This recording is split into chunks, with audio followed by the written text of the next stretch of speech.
भगवान भोलेनाथ कहते हैं किनके लिए तप कर रही है? घर में नाही सास ससुर, देवरानन दी भसुर, एक बूढ़ा मसान बिहारी, हो गौरा बरबम।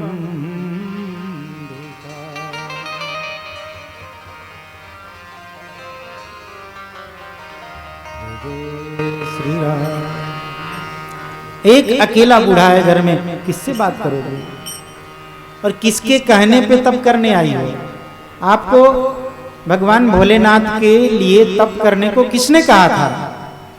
माता पार्वती जी ने कहा कि नारद बाबा ने कहा था। बस हो गया कल्याण। नारद जी ने कहा था? बोले हाँ। बोले एक बात बताओ, नारद जी का घर बसा है क्या? नारद जी का विवाह हुआ? नहीं हुआ ना? हुआ? तो नारद जी का जब खुद का विवाह नहीं हुआ तो वो दूसरों का विवाह कहां से होने देंगे?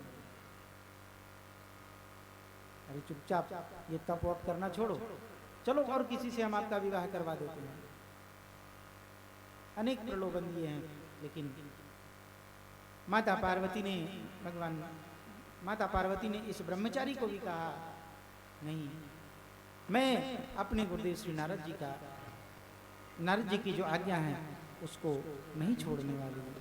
तजऊन नारद कर उपदेशु, आप कहे सतबार महेश। एक बार की कौन बात करे, 100 बार भी अगर स्वयं भगवान भोलेनाथ आकर कहें कि आप किसी और को वर के रूप में प्राप्त कर लें, तो मैं किसी और के लिए तप नहीं कर रही, मैं तो उन्हीं को अपने पति के रूप में प्राप्त करना चाहती हूँ। बार बार जब माता पार्वती इस प्रकार से कहती हैं, भगवान भोलेनाथ प्रसन्न हुए हैं और प्रसन्न होकर अपने छद्म वेश का परित्याग किया है। भगवान भोलेनाथ अपने स्वरूप में प्रकट हुए हैं। देवी पार्वती ने देखा है, चरणों में गिरकर प्रणाम किया है, प्रभु आप ऐसे? बोले हाँ देवी, मैं तो आपकी परीक्षा लेने के लिए आया था, आप मेरी परीक्षा में सफल हुई। चलिए मैं आपको अपनी धर्मपत्नी के रूप में, अपनी भार्या के रूप में स्वीकार करता हूँ। चलिए हमारे साथ अब कैलाश चलिए। हैं? अभी कैसे कैलाश चले? सब लोग सोचने लगे होंगे कि अभी तो विवाह हुआ ही नहीं और पार्वती जी को लेकर कैलाश चले बाबा। माता पार्वती ने कहा नहीं अभी कैसे जा सकते हैं आप? अब मैं, आपने मुझे आशीर्वाद दिया, आपने आश्वासन दिया, अब मैं अपने पिता के घर जाऊंगी, मेरे पिताजी विवाह की तैयारी करेंगे, आपके यहाँ विवाह की तैयारी होगी, आप बारात लेकर मेरे घर आएंगे और कुल की रीति से, वेद की रीति से आपका और हमारा विवाह होगा। उसके बाद मैं आपके साथ चलूंगी। ऐसे हुआ ना पापड़ी झट बहु आपड़ी, ऐसे कोई विवाह होता है क्या? चलो चलो, ये चलो चलो ऐसे नहीं। धीर धरु आहे दुल्हा धीर धरु, अब ही मैं बाबा की, जब बाबा उसले सौंपी हैं, तब ही रउआ ब्याह। माता पार्वती ने सारी बात बताई है। माता पार्वती लौटकर पुनः हिमाचल भवन में आई हैं, महल में आई हैं। इधर भगवान भोलेनाथ लौटकर कैलाश में गए हैं। विवाह का दिन सुनिश्चित हुआ। फाल्गुन कृष्ण पक्ष की त्रयोदशी तिथि, जिसे हम सब अभी अभी गई है, महाशिवरात्रि के रूप में मनाते हैं। अभी 11 तारीख को थी। आप सब लोगों ने भगवान शिव पार्वती के विवाह उत्सव को मनाया होगा।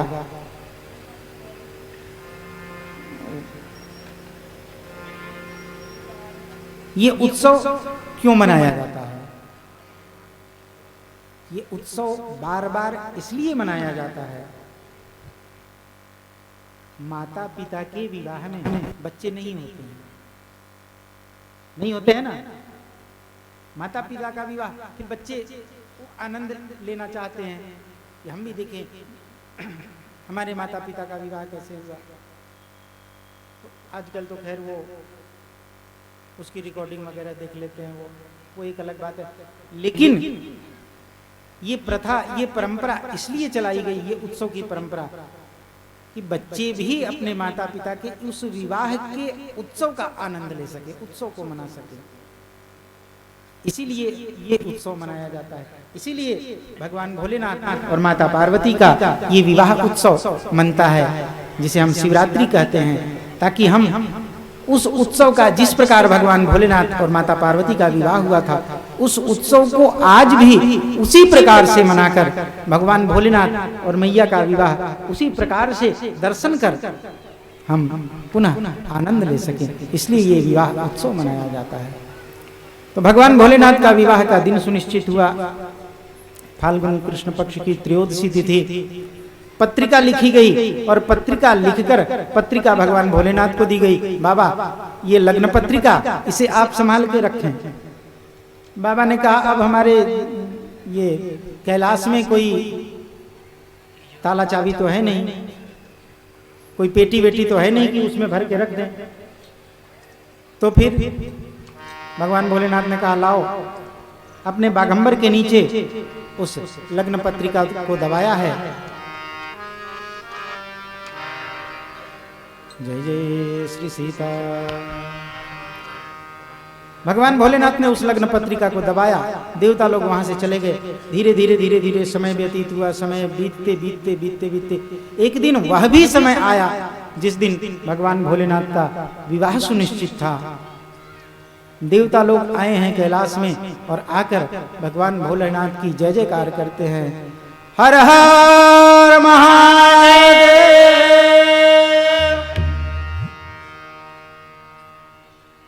भगवान भोलेनाथ ने आंख खोली, अरे देवता लोग बड़े सज-धज के आए हैं, क्या बात है? इतना साजो श्रृंगार करके, इतना सज-धज के कैसे आए? क्या बात है? कहीं जाना है? बोले हाँ। कहाँ जाना है? बोले प्रभु आपके विवाह में, शिव जी के विवाह में चलना है। ये शिव जी नहीं, जय श्री सीताराम। बोले प्रभु विवाह में चलना है, बारात जाने के लिए आए हैं। बारात किसका विवाह होने वाला है?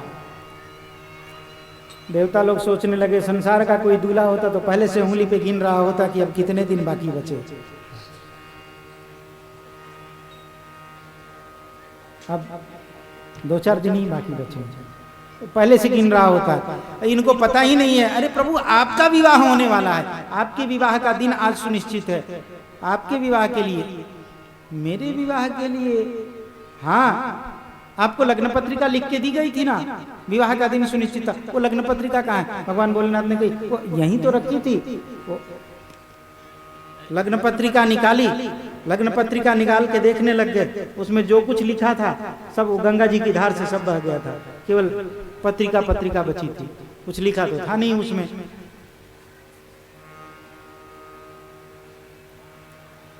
बोले नहीं नहीं हमें याद है, आज ही का दिन सुनिश्चित हुआ था। भगवान भोलेनाथ ने कही ठीक है चलो, अगर आज ही का दिन सुनिश्चित है, आज ही विवाह करना है तो चलो। अपना त्रिशूल उठाया, बोले चलो।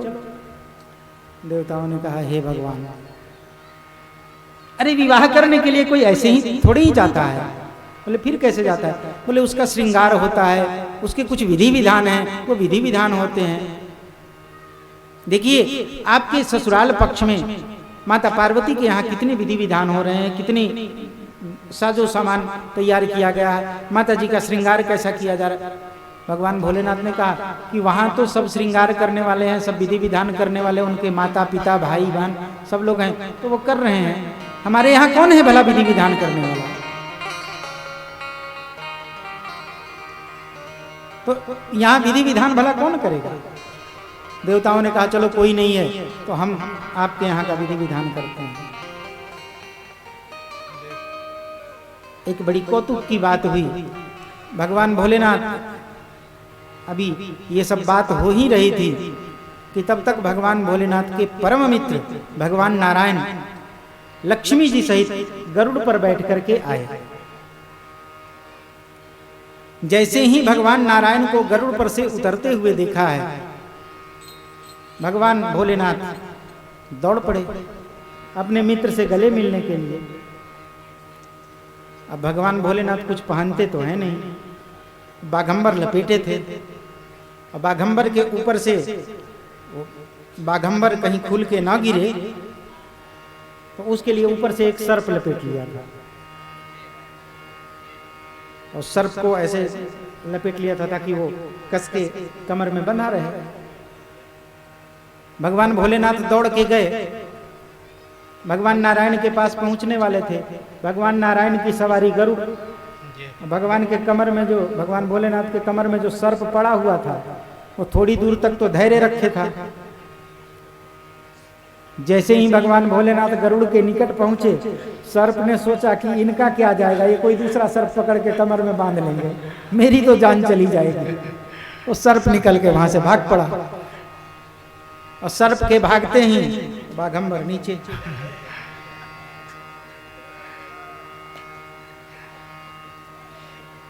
बाघंबर नीचे गिरा। लक्ष्मी जी अपना मुख दूसरी तरफ मोड़ करके हंसने लग गईं। भगवान नारायण ने अपना पीताम्बर दिया, लो इसे लपेटो। भगवान भोलेनाथ ने कही कि अब विधि विधान कैसे हो?